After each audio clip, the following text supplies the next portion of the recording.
Përshëndetje motra. Music in Northern Trime podcast. I'm Lejla. I'm Leonarda. Welcome home. Obviously, we know each other's lives to an extent. You know my husband, I know Dan, I know Bella. You also know like lots of situations that are happening. You know how hard this week has been. This week has been so hard. I know. And I was having this conversation with my husband yesterday because he came home. And I've just been dealing with a bully in the family. I'm not going to say who, but I think as the older sister, I make myself available to the females around me because I want them to come to me rather than go to someone else that doesn't have the same openness like me. You know, my house is a safe space. I would rather... Why am I doing Trime if I'm not going to let these women come to me? Yeah. What's the point?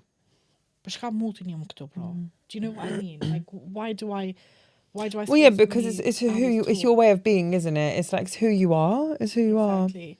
And I've had two people come to me for the same person, literally cry and cry and cry. And I was saying this to my husband yesterday because he came home. I just had it, you know, when you are just bubbling of frustration, and you just need to blurt, you need to vomit everything out. You're just bubbling. Before he came home, I was crying. So the one thing that I hate that I do, and I don't know why I do it, I know why I do it, but I cry alone. I like to cry by myself. Sad. Because I'm just like... I cry a lot alone, but I cry a lot anyway.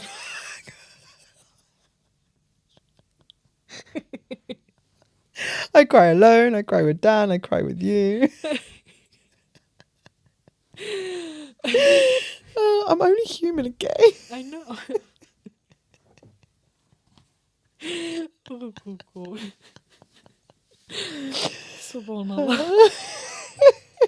But I cry alone because I don't like to... in my head, we've always been taught and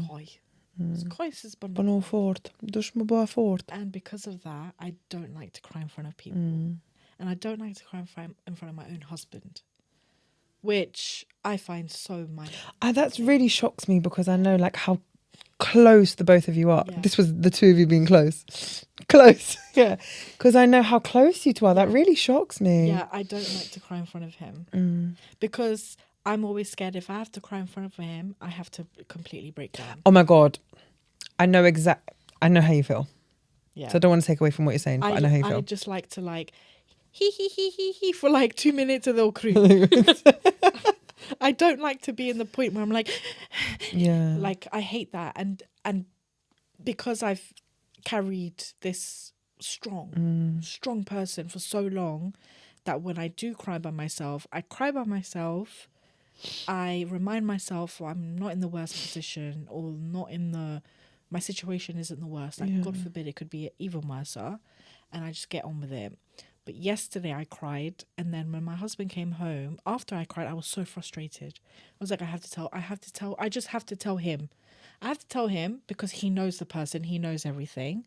I just have to tell him. I was like, this, and I kept raising my voice, and he kept looking at me, and I'm like, and I was so frustrated, and I was like, I feel so disappointed, and I feel like a failure for, not that it's my failure, but I feel like everything we speak about at Trime, and I've got that same issue happening in my own family.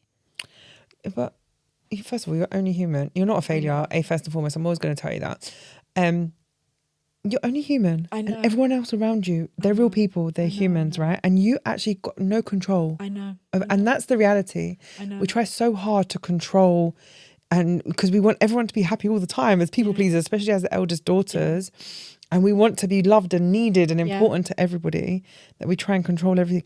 And you have no control over what other people do. I know. And that's what frustrates me the most. But I think there's something a bit more beautiful here. What you're telling me is how much you trust your husband.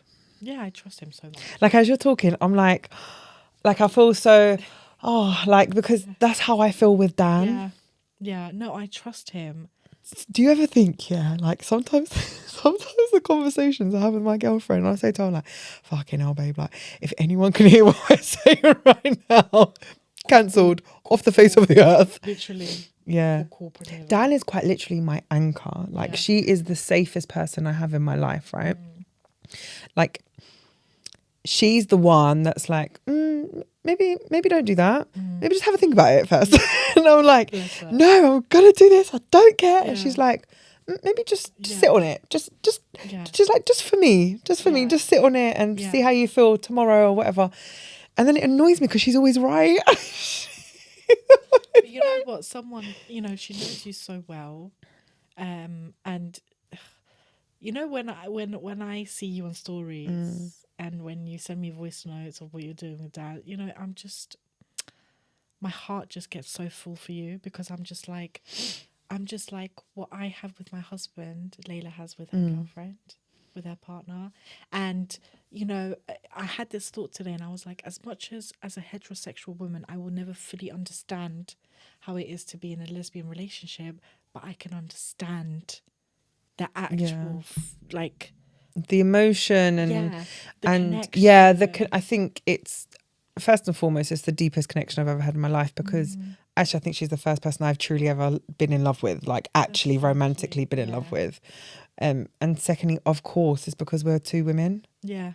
There's the connection is completely different between to like a man and a woman. Yeah. So the relationship and bond that we have, I'm always like, it's I can't compare it to anything. So when people are like, oh, what's it like dating men? And I can tell you what it's like, but I can't sit here and be like,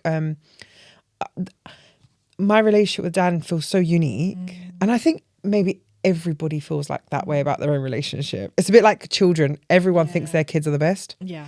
Like you're so biased about it.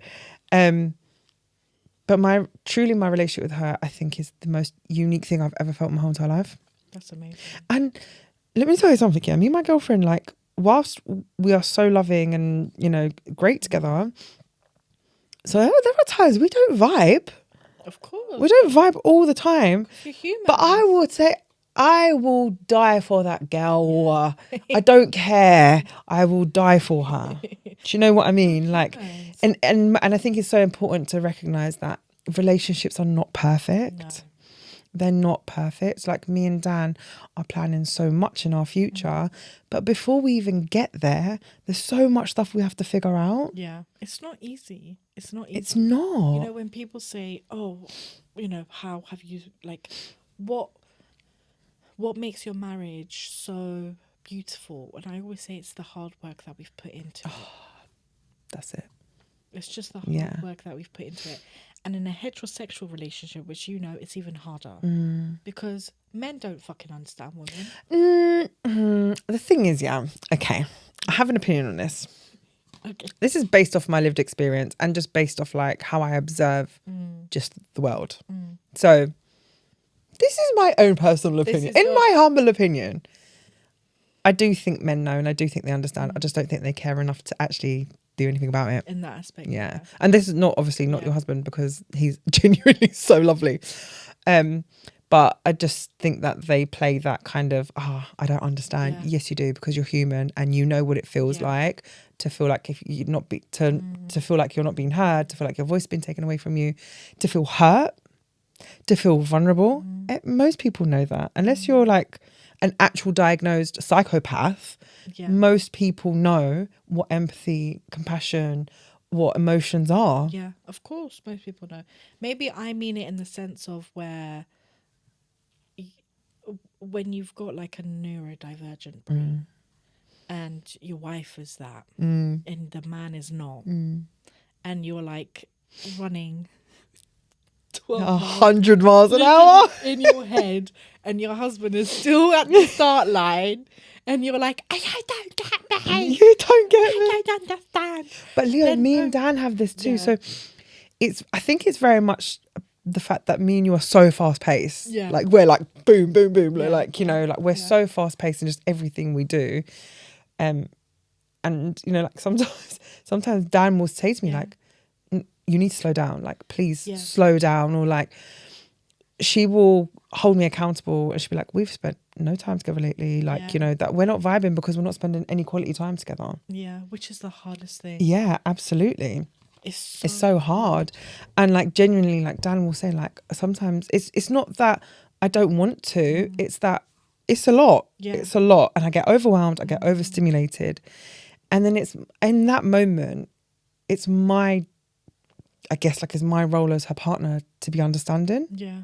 In the same way, so when you say like, oh, men don't understand, they do understand, because if someone loves and respects you, they will always understand, and they will, and if they don't understand in the moment, they will want to know how to, they will want to learn, and they will want to know, how can I support you? Do you know what I mean? Exactly, yeah. And that to me, I think is what's so different in my relationship with Dan that I've never had before. Yeah. Because I dated, as I said, like Dan is my first serious lesbian relationship, but I dated women before her, and I never had that connection, you know? And so that's why when I talk to people about my relationship and everyone's like, oh my God, you're so perfect. No, we're not. No, we're not. But actually, there's something really unique about the way that I love her and the way that I feel loved by her too. Yeah. It's just your person. Oh, 100%. It's your person. And it's interesting because most of my friends, you're the only friend that I've got that's lesbian and in a lesbian relationship. Everyone around me is in a heterosexual relationship. And in my friend group, where they are being in friend group, there's only a couple and they're married. It's interesting because me and my husband told, if you don't gossip with your Oh my God, what are you doing? What the fuck are you doing? You have to. Yeah. Let me not go on a tangent, but there is something I want to say about that. But yes, I couldn't agree more. So, if he sees something, he comes home because he likes to hear my opinion, and I like to hear, and I like to hear his, and he'll tell me, and I look at him, I'd be like, because there has been instances where a man has said to my husband, of my husband's, I would never do this for my wife. And my husband has always said, my wife is my best friend and she is my life. Also, when people say things like that to men in particular, what do they think they're like? Does it make them feel better about themselves? The fact that they might be treating their wives like shit, not respecting their wives. No, I don't know.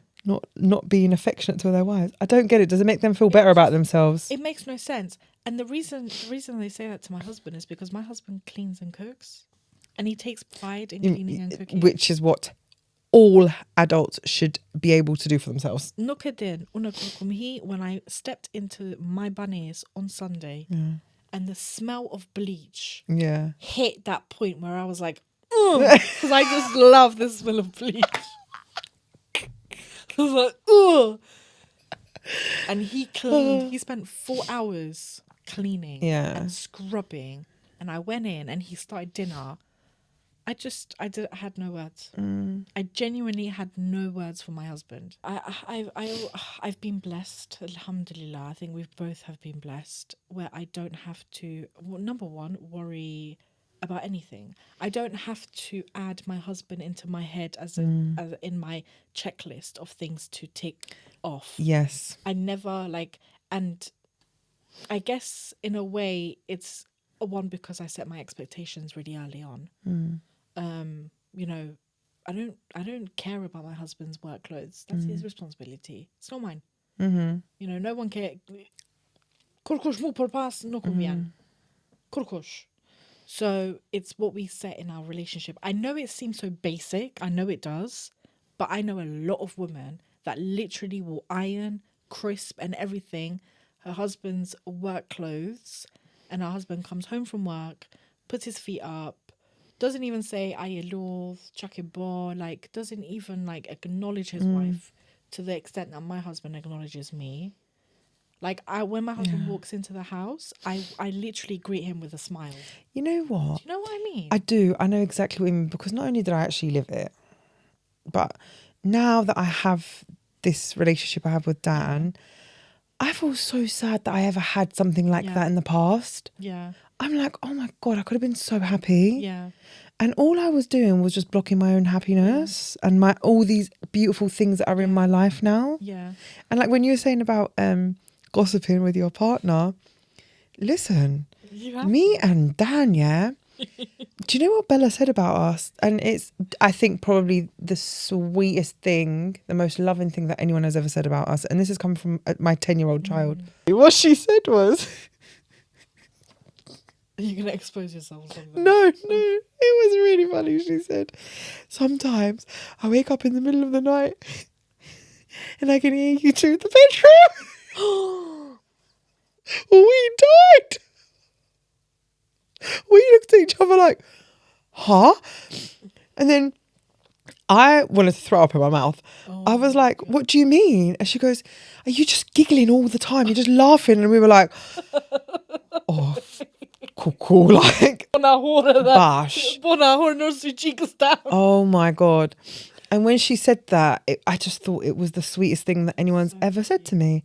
Like, me and Dan, we are a very flirty, very tactile, like we're very affectionate with each other. And you've seen us, like you see what we're like in real life. Even Donika, she messaged me, she was like, you can tell Dan is besotted with you. Like you can tell the way she looks at you, and you know, you can tell the way that you both love each other. And anyone who meets us always says the same thing.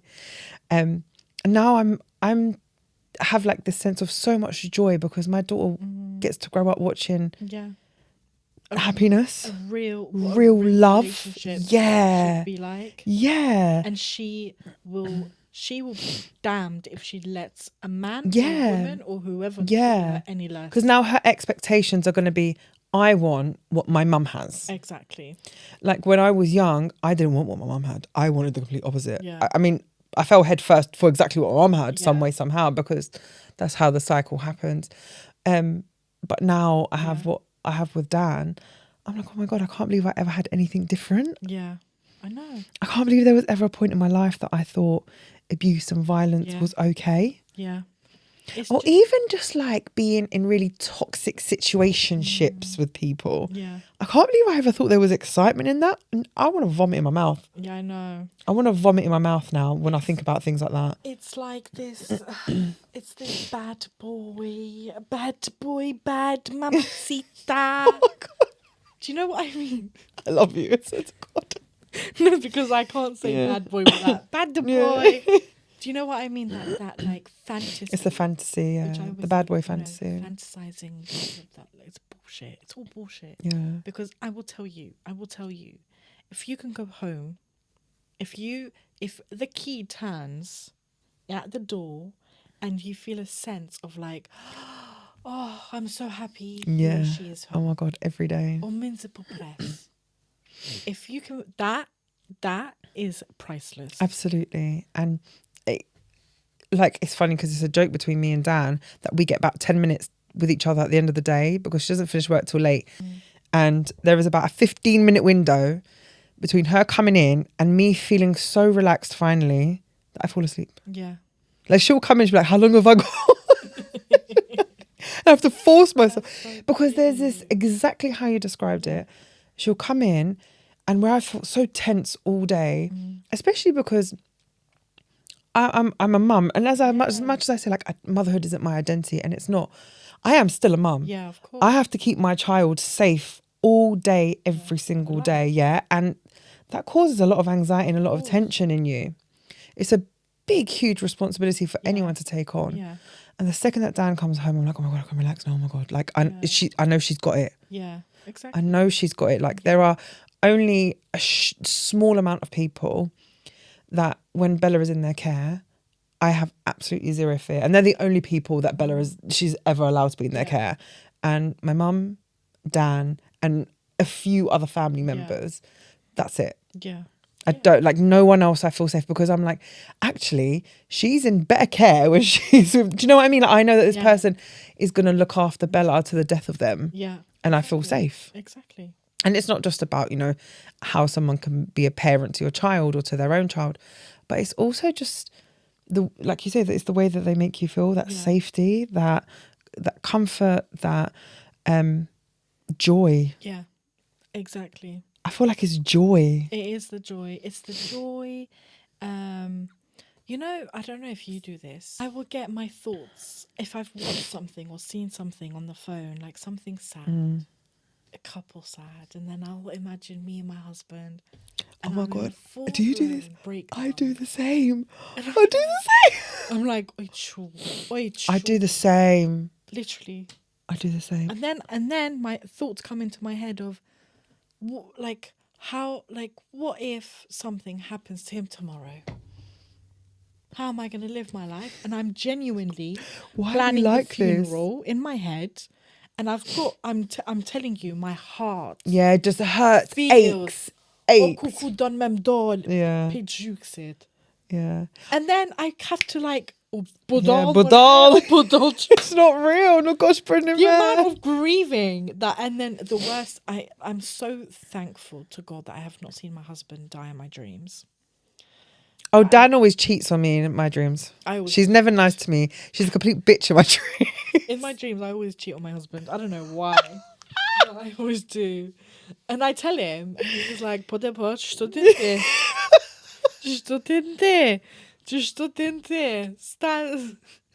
we just joke about it. Yeah. But it's I don't know why. I think it's just the link that I have, and I'm always scared of losing. I think that's what it is. And I think this is what I've been thinking about lately. In particular, actually last week, I was like processing a lot.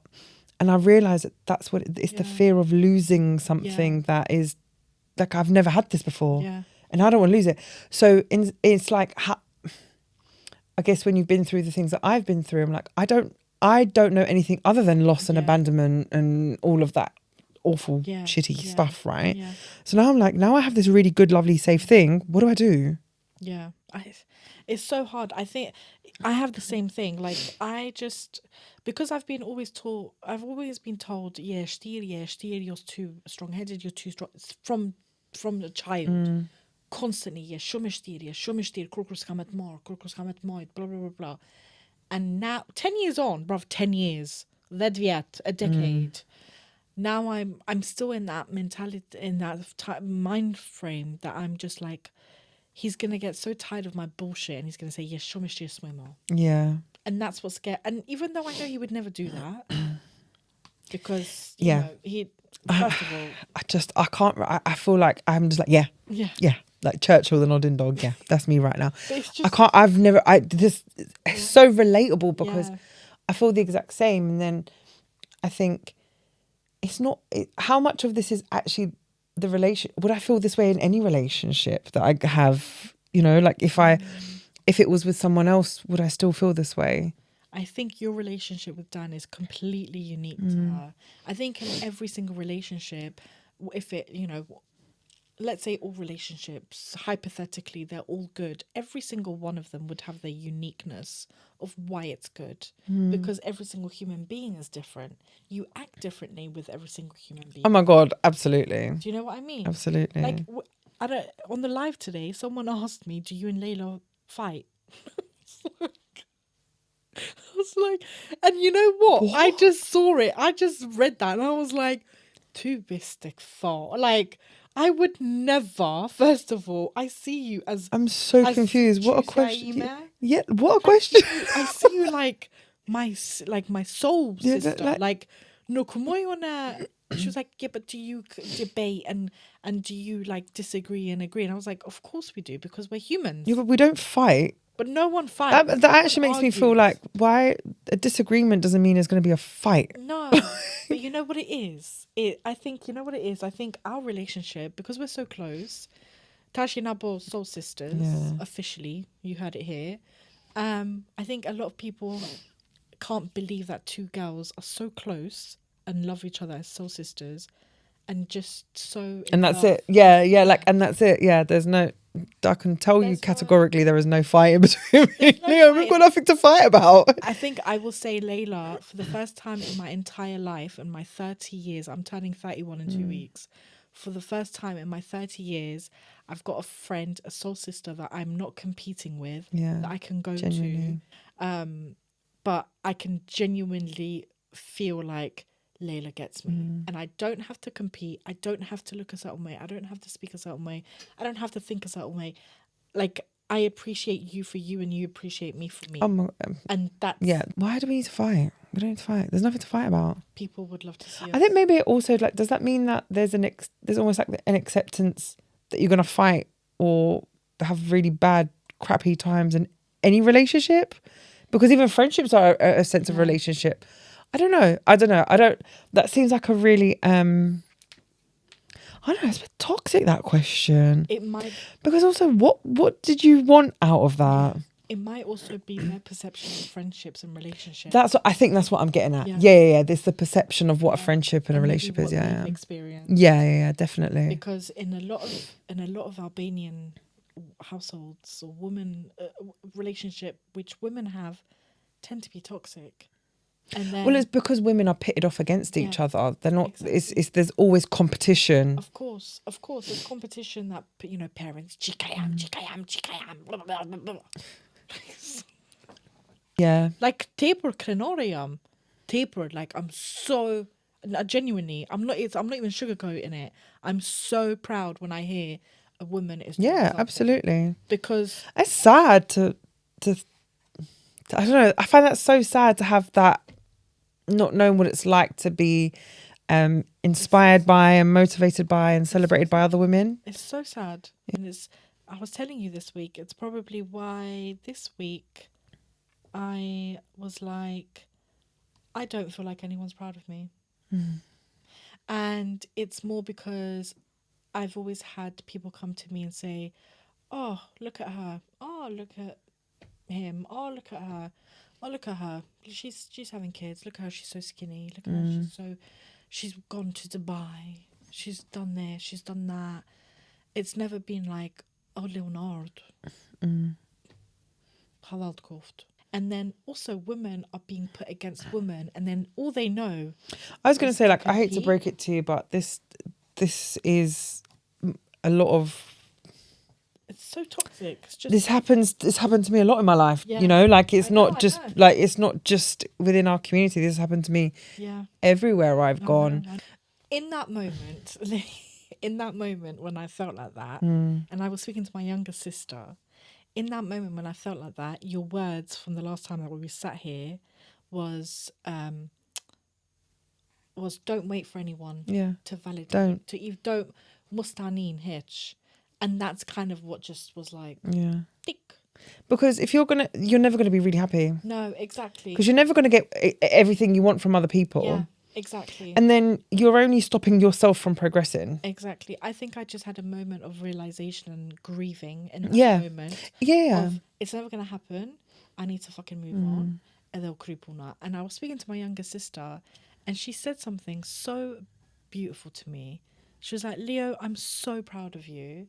She's like, when I see you on the podcast, I know you're my sister, but I've never seen this version of you. Yeah. She's like, you just suit it so well and it's made for you. You are made to do this with Lejla. Yeah. And I think that was like, that was all I needed to hear from her. But also I think it's something that a lot of other Albanian women can really relate to what you're saying, is that feeling like I need my parents to feel proud of me. I need to make my family proud. I need to make my parents proud. And then how disappointing it is for you when you don't have that, when your parents or your family don't meet that expectation. Yeah. And I think it's because that you've put on them. Yeah. When I was younger, when I was 18, I was very like university career focused and I was so proud. My parents loved the fact that I was so focused. But by the time I hit 25, 26, I wasn't having kids. And I started to disappoint. So you didn't meet their expectations. Yeah. And now I've just hit the pit of disappointment for them. All you've done is not had children. I don't get it. Like, that's it. Wow. No one, the earth does not need more Leos, okay? And I think it'd be brilliant if we had more Leos. We definitely need more Leos. We spend so much time looking for people to be proud of us, in particular our parents, looking for closure, looking for this, looking for that. Oh, I will be happy when. Yeah. I will feel proud of myself when. Yeah. Why don't you just start feeling proud of yourself? Exactly. I was thinking the other day and about, how we talk to our partners and sharing our everything with our partners. And I actually did cry in front of Dan the other day, and it was Sunday, and I said, I'm finally feeling, I've been shedding shame for the last 5 years of my life. I don't think I would have been able to feel this much happiness if I didn't let go of the shame, the mare. Yeah. And I said to Dan, I'm finally realising that all the things that I was made to feel shameful about, are the things that I should have loved the most about myself. Growing up as an Albanian girl, it was always like, you all heard Fitorda's episode, what it means to be born a girl. Yeah. And being a girl was always everything was so shameful, mara. And then obviously being a feminist, and then dating outside the culture, and being gay. Yeah. All of these things that I was made to feel shame about were actually the most beautiful parts of myself. Yeah. And now I'm seeing that there's nothing, I never needed to have an ounce of shame. Yeah. You just didn't. You didn't. I never needed it. And this is what I was saying to you before, that all the things that you think, oh my God, am I too much? Is the things that people love you for. Yeah. I always think that. I don't, because I feel like I can be maybe over, maybe too much. Yeah, I'm really passionate, and maybe I just overpower someone's oxygen and they might not like it. Well, part of growing is that you will find yourself, you will find that right balance for you. But without going through it, you're not going to know. No. You're not going to know. Because in a year's time, 2 years' time, like, you might look back and be like, oh God, I can't believe that was me. I talk and speak so different now, and I move so different. Because that's happened to me. I think my mindset changed because it wasn't just about professional development that I did, for the better of my future. It was the personal development that I took on as well. Yeah. Without that personal development journey that I've had up until now, which is never ending, it's always ongoing. Yeah. I wouldn't be who I am today. Exactly. I wouldn't be able to let go of the shame. I wouldn't be able to let go of all the mara and everything. And I was crying to Dan. I was like, I can't believe how successful this year has been, and how much I used to hate myself. Yeah. How much shame I used to feel about who I am, when all I needed to do was just love myself. That's so sad. It's so sad because it's so real. It's so real. Your whole experience and what you're telling me is so real. And it's so sad that it's real for a lot of women. We've met some amazing, phenomenal Albanian women in the last 4 months who are out here achieving insane things, who are hoping to have on the podcast very soon. But there's so much more potential, for the women in our community. Because there's so many of us. Yeah. There's such a huge population of the Albanian community in the diaspora, in the US, UK, Europe, Australia. There's even Albanians in Japan and China. We could be doing so much. We genuinely could be doing so much. And we could be doing so much in Kosovo and in Albania, allowing women to just be themselves, allowing women to achieve what they want to achieve, opening up workspaces, jobs for these women, that both men and women are both appreciated, that women are put into positions where they can lead, where women are making these decisions for the country, where women are being put in these high-ranking corporate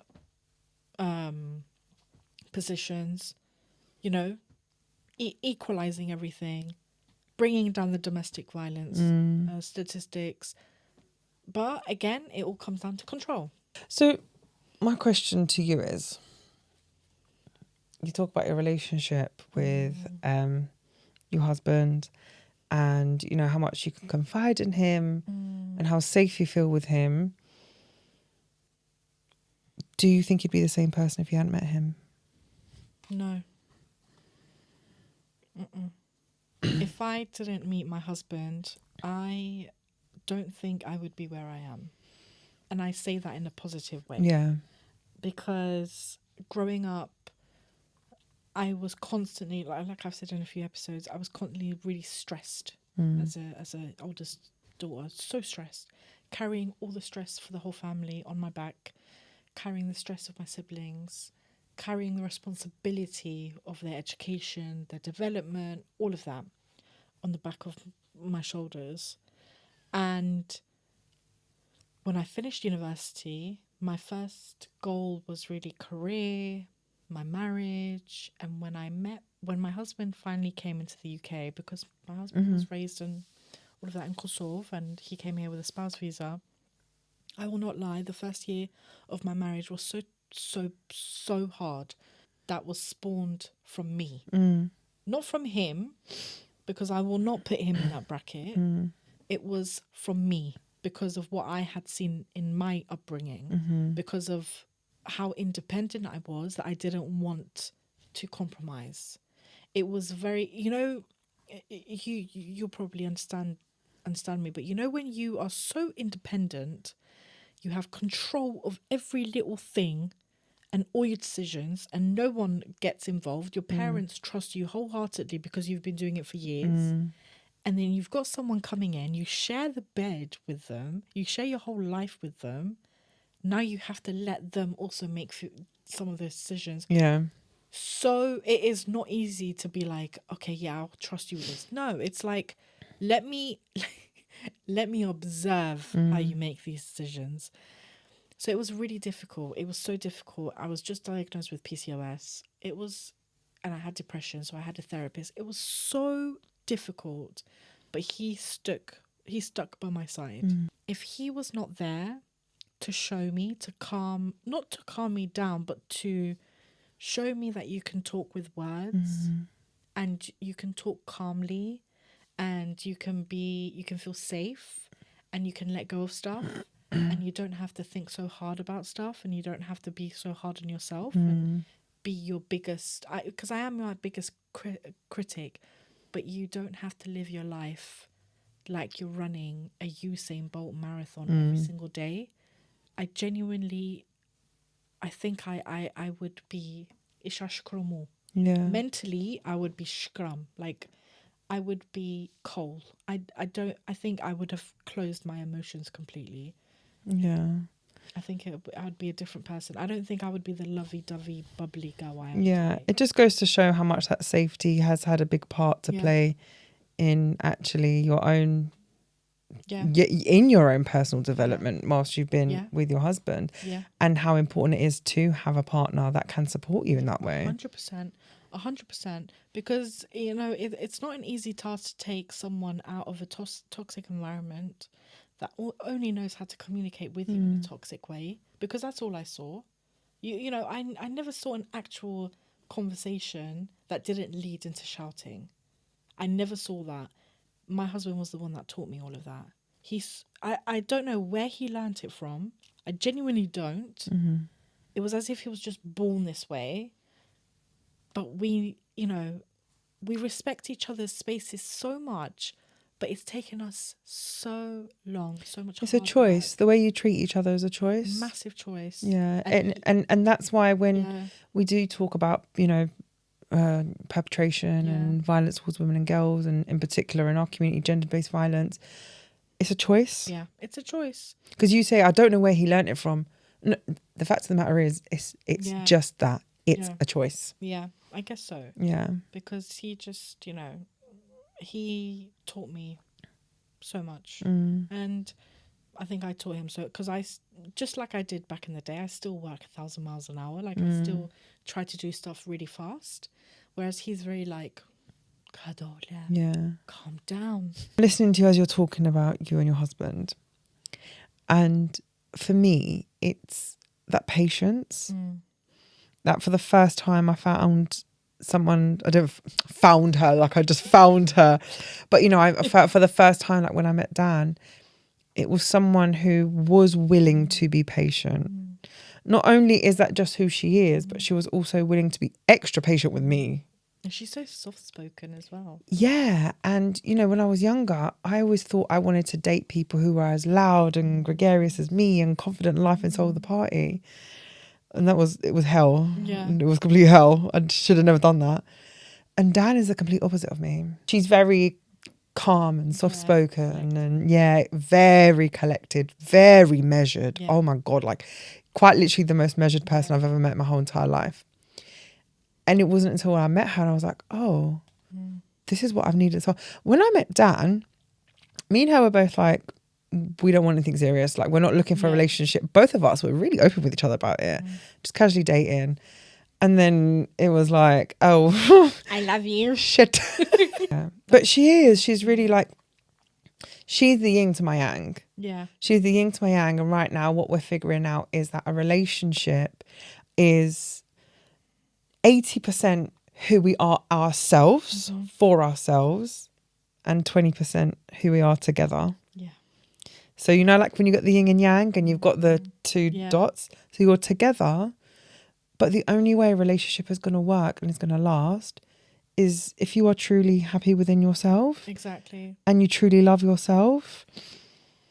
Listening to you say all of this about you and your, you know, your marriage is so obvious that you can absolutely grow within a relationship too. You can grow on your own, but you can. It is possible to grow and heal with someone as well. Yeah. But hearing you, I feel like you can finally breathe. Yeah. I feel like that's what I get from yours and Dan's relationship. Is like you feel safe and you can finally breathe and you can be the real Lejla. Absolutely. Boss ass bitch. Like, you know. Yeah. And she compliments you so well. And so shout out to Crab and Dan, who are the real backbones of Trime. Without them, I don't know what we do. Literally our personal therapists and listeners.